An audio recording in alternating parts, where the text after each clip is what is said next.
welcome to the Talking Michigan Transportation podcast. I'm Jeff Cranston, Director of Communications at the Michigan Department of Transportation, and this is our weekly conversation with experts in transportation and all things related to mobility. And today we're talking with Brad Wieferich, who is the Director of the Bureau of Development at MDOT. Brad, thanks for taking the time to do this. I appreciate you having me. So let's talk a little bit first about your background and how you got to the position you're in and what your path was, both inside and outside of MDOT. Certainly, yeah. Coming out of school, I actually started my career in the private sector. I went to a small firm in the Chicago area and did a lot of field work, construction work, geotechnical work. That really gave me a good basis for how things are built. Came back home to work at MDOT and became a designer. And I really love design. To me, it was almost like putting a puzzle together, and having that construction background really helped kind of make me even a better designer. But then I moved on into project management, worked in 3 of our TSCs, our Transportation Service Centers, in 3 different regions. Ended up managing the Marshall Transportation Service Center before I became the head of design, which is MDOT's engineer of design position. For the past 4 years, I've been in the Bureau Director's position. So when you talk about design, I think a lot of people probably think, obviously a lot of what we're doing now is maintaining roads. MDOT has not had the money to build new roads in a long time. I think the last freeway was M6, completed in the early 2000s.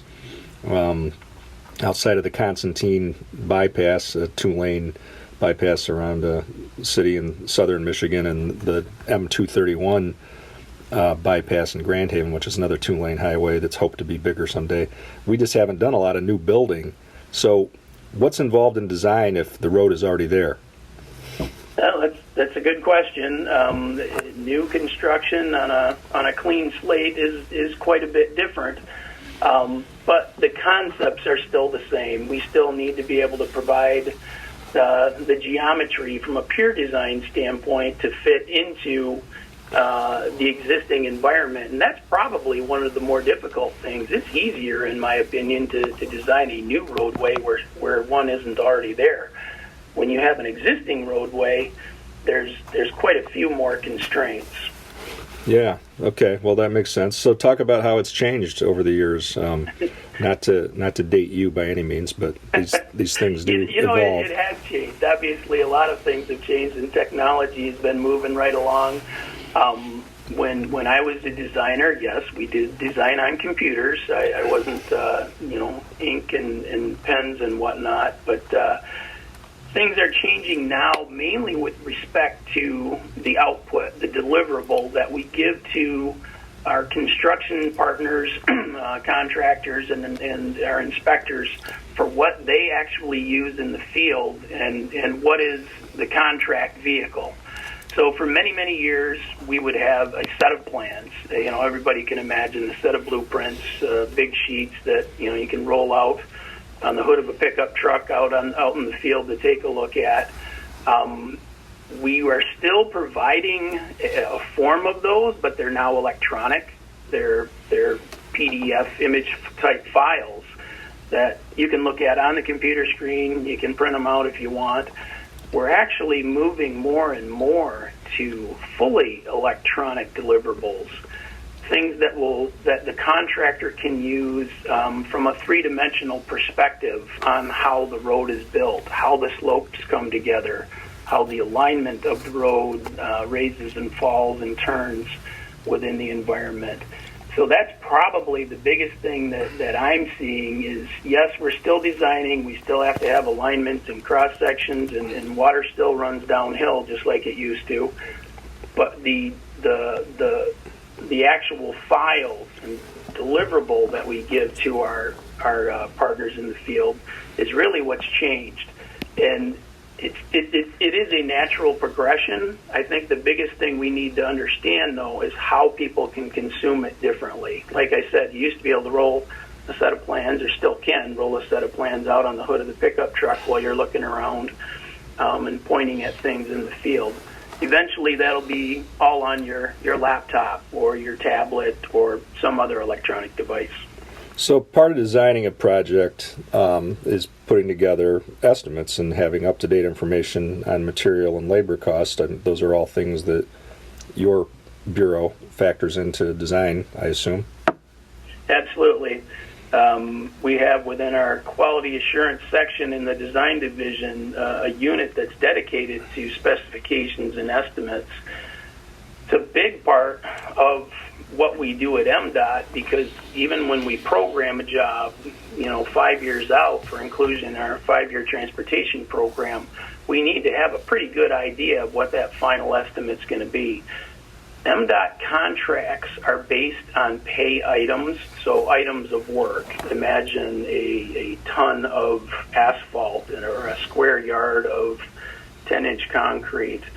So they're very unit-driven. We keep track of the costs of those pay items we have for many, many, many years, and we use that historical information in average unit prices to be able to provide us the most appropriate estimate. And if I was estimating a job today, we have a system that we'd be able to go into, and it would look at these historical prices over the past couple years, and it'll take into account things like the quantity that you're proposing, even the geographic location that you're working in. And it'll has a little algorithm that'll run through and spit out what is a fair estimate of what that work can be. So we really build our estimates based on the amount of work that's going to be in the contract. And when we have those unit costs, again, like a ton of asphalt, it includes all of the labor, materials, transportation, and other costs associated with that work. So when the contractor bids $80 a ton, it includes all of those things. So what are you seeing with materials costs, and what's the trend, going back a ways or more recently, and what do you think is driving it? There's lots of things that are driving it right now. When we look back, we have a basic report. It's just something that shows us trends, and we look at our big ticket items. The big things that we do are asphalt, concrete, steel, both reinforcement steel and structural steel, and more recently we've been looking at a lot of our aggregates, the stone and sand and whatnot. We have seen upticks. The prices are going up. Obviously inflation goes up too, but it certainly appears that we're probably outpacing inflation by a fair amount. I think, and I'm going from memory here, and in 2006, we paid around $40, $35 to $40 a ton for asphalt, and the last year we're up over $80 a ton. So those costs just for the asphalt piece, and I'm not picking on them because concrete's very much in the same realm. That's what we're seeing is nearly a double in the cost of the pay items that we've been keeping track of since about 2006. So, I mean, basically what that says is that whatever amount of money we get or we would decide on in a budget and budget negotiations ongoing with the governor and the legislature about road funding, it's really, really hard to predict what kind of prices you're going to see a year from now, 5 years from now, 10 years from now. It is hard to predict. Like I said, we do keep track of this stuff over time to look for trends so that we can do that forecast when we're adding projects into our 5-year transportation projects. We are adding inflationary factors onto those projects that are in the out years. We've been fairly successful with that, but there's many, many things that can affect what the final outcome is. Many of the somewhat intangibles are the constructability and risk items that are put on a contractor when we put a bid out. So it's pretty easy to come up with an average unit cost for a ton of whatever material we need. What does that mean when you talk about the risk items? So we can easily come up with an average cost of what a ton is, but when you start looking at things like mobility and traffic restrictions, you'll probably notice we do a lot more night paving than we used to. We won't let a contractor close a road for as long of a period of time. With our mobility focus and ensuring that we can keep traffic moving to the extent possible, there's some trade-offs because that makes the contractor less efficient. So therefore, that can drive up costs. Some of our schedules can do that as well. We do a lot of outreach and try to come up with context-sensitive solutions in a local entity to not only decide what's going to be in the job, but also how the job is built. If there's festivals, if there's certain deadlines that need to be met, the tighter that we make those time frames, again, it decreases efficiency for the contractor, and at the end of the day, we see that as cost. So really, you don't plan these projects in order to get the maximum inconvenience for all of us? No, absolutely not. We drive the roads ourselves, and at family picnics or church or kids sporting games, I know I'm going to get plenty of questions myself. So we actually do have a fairly robust mobility policy that kind of drives a lot of our decisions to ensure that we're making smart decisions on the mobility end to make sure traffic keeps moving, but we also know that there's economics that go with that. So there's kind of a balance there that we have to strike. Well, yeah, and that's what user delay costs are all about. Absolutely. And again, the user delay costs are a calculation that we come up with that takes into a lot of economics and just generally people's time. MDOT doesn't see a return on that into the coffers that are eventually going to build new roads or rehab existing roads, but we do know that there's a value to the public in making sure that mobility is optimized. No, absolutely. I mean, when MDOT did its first bridge slide at M50 and I-96 near Lowell, I know the calculation then was that this could cost 25% to 30% more than doing a traditional bridge, but being able to have it closed for such a short amount of time and limiting traffic for that amount of time saved lots of money for the people that use those routes for on-time delivery or just for their commute. Absolutely, and that was really a testament to the innovation that we have here at MDOT. I remember when we first started hearing about things like that, and we scour nationally and look for great ideas, and this one came to us, and we said we have one of the best places we could try this out over there on I-96 at I think it was M50, if I'm not mistaken. Right. Yep.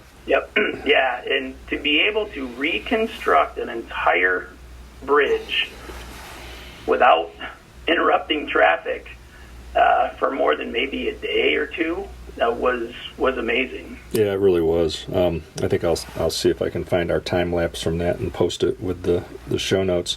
So when you talk about talking to your peers in other states and what goes on with the American Association of State Highway Transportation Officials and various committees and the transportation research groups, that you guys obviously, especially with our neighboring states, share all kinds of information. Yet one of the questions we get most often, on our social media platforms and just in public is, do we use the best materials, or do Michigan road builders use the best materials? How do you answer that? Absolutely we do. Everything comes down to economics and what we have to work with. But at the end of the day, we are fully engaged nationally with our peer states in the Great Lakes who have similar climates to us as well as others. When you talk about AASHTO, the American Association of State Highway Transportation Officials, they have a very robust arm with research. Much of the research that's done is on materials. We're always looking to crack the code on what that next material is that's going to be the most efficient and really obviously last. Nobody's found that yet. We keep all working together. We're continually tweaking and modifying not only the materials themselves, but the construction practices and how the roadbed's built to make sure that we're providing the best material that we can. But as of now, we'll continue to work with our neighboring states and our other partners across the nation to only improve our materials that we're putting out on the road. Yeah, I think I was surprised early on to learn as we got into this issue of materials, and whether it's research on asphalt or research on concrete, how there are PhDs at universities across the country who spend a lot of time researching and studying these things. Oh, absolutely. I worked for one when I was at Michigan State, concrete research. That's what one of my jobs on campus was. So the other frequent question, as you well know, is why is that same road that was worked on a few years ago under construction again? Why don't you just build them right the first time? This is a question I think I've answered ever since I got to MDOT, especially when I started working in Mount Pleasant. MDOT uses a very good asset management approach when we're determining pavement fixes. That's a boring term that actually packs a lot of importance. So can you explain exactly what asset management is? Sure. Asset management is ensuring that we have an understanding of our inventory, we have an understanding of condition, we have an understanding of how the different fixes can be applied at different times within the life of a pavement section in order to maximize it. And when I talk about fixes, we have multiple programs, and when we're looking at what we're going to do next on a road.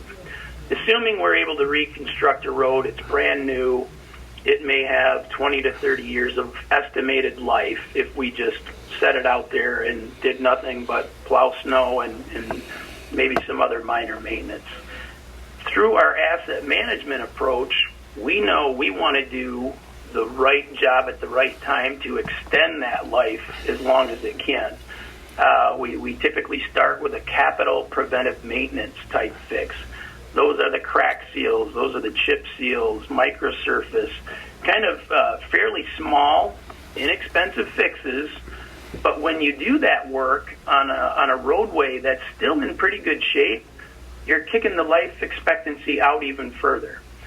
So again, if I can take a project or a segment of roadway that's still in decent shape, yes, it might have some cracks, it might have a couple of blemishes here and there.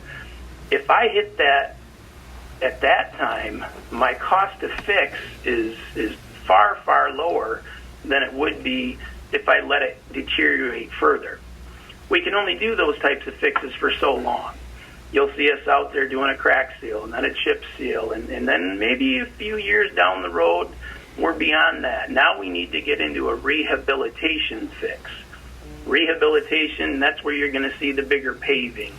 2 courses of asphalt, maybe milling out, and some spot pavement repairs where things are really bad.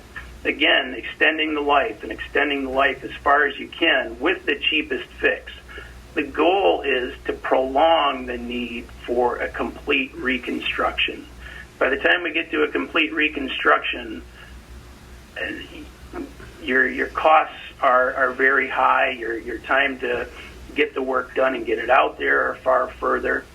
So again, we get the question, boy, you were just out there 5 years ago. Why are you out there again?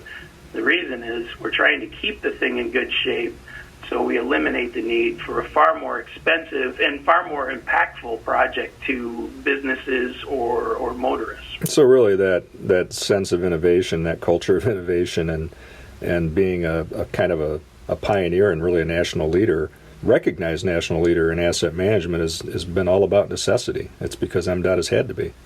But absolutely we have to be. We have a finite budget, just like you would in your house. And we need to make sure that our investments are being made most appropriately. One of the analogies I always like to throw out is, your house. your home, and if you got a leak in your roof. You know, I put my new roof on 20 years ago, and it's getting there. You know, I might need to replace it, but I only got a small leak. Why wouldn't you run up there and you know, while it's still in fairly good shape, go patch it? You know, go to the hardware store, get yourself some tar, run up there and patch it. That will allow you to extend the life of that, and therefore kick out the need for more expensive fixes. Yeah, that's a good analogy. Well, thanks, Brad, for taking the time to do this. A lot of these questions, the big ones, especially about building them right the first time and why the same roads under construction are the things we hear most frequently. So I appreciate your insight on that and taking the time to do this. So I'll let you get back to your day job. Thanks, Jeff. Appreciate it. Okay, bye-bye. Bye-bye. For more on this episode of Talking Michigan Transportation, head on over to our Talking Michigan Transportation SoundCloud page.